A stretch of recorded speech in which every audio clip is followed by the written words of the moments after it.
ओम साई राम।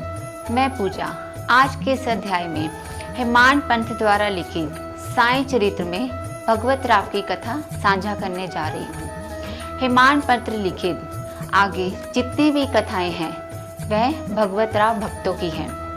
श्री विठल पूजन में बाबा जी को अत्यधिक रुचि थी। यह तो भगवत राव और क्षीर सागर की कथा से वर्णित होता ही है। भगवत राव के पिता विठोबा के परम भक्त थे। वे हर वर्ष वारी लेकर पंढरपुर जाते और उन्होंने घर में विठल जी का एक चित्र भी लगा रखा था, जिसका वह नित्य और प्रतिदिन पूजन किया करते थे। नाम, नैवेद्य, स्नान, यह सब कार्य उनका प्रथम कर्तव्य था। पिता विठल के पूजन में इतने लीन रहते थे कि वह सारी दुनिया को भूल जाया करते थे। उनके ही चरणों में कीर्तन किया करते थे और आश्रित रहते थे। किंतु यह निष्ठा और आस्था ज्यादा दिन तक नहीं रह पाई। भगवत राव के पिता का देहांत हो गया। देहांत के बाद उनके पुत्र भगवत राव पिता की तरह विठल जी के पूजन नहीं कर पाए। इतना ही नहीं, उन्होंने तो श्राद्ध कार्य भी छोड़ दिया। शिरडी में साईं बाबा जी को जब इस प्रकार पूजा की अवहेलना का अंतर्ध्यान हुआ तो साईं बाबा ने भगवत राव जी को अपने दरबार बुला लिया। वैसे तो भगवत राव जी शिरडी किसी अन्य कार्य के लिए आए हुए थे, किंतु साईं बाबा की अंतर्याम शक्ति ने उन्हें अपने पास बुला लिया। बड़े ही प्यार से साईं बाबा ने भगवत राव जी को अपने पास बिठाया और इशारे में उनका परिचय देते हुए अपने भक्तों से कहा, यह सज्जन भगवत राव जी हैं। इनके पिता मेरे बड़े ही घनिष्ठ मित्र थे।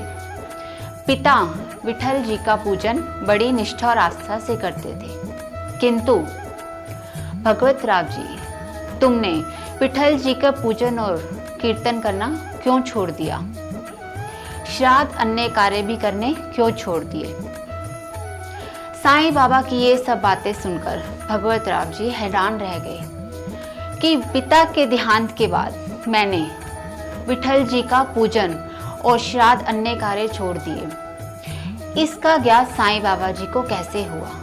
वह एकटक दृष्टि साईं बाबा पर डालते रहे और उन्हें यह ज्ञात हुआ कि साईं बाबा तो ब्रह्म ज्ञानी और अंतर्यामी हैं।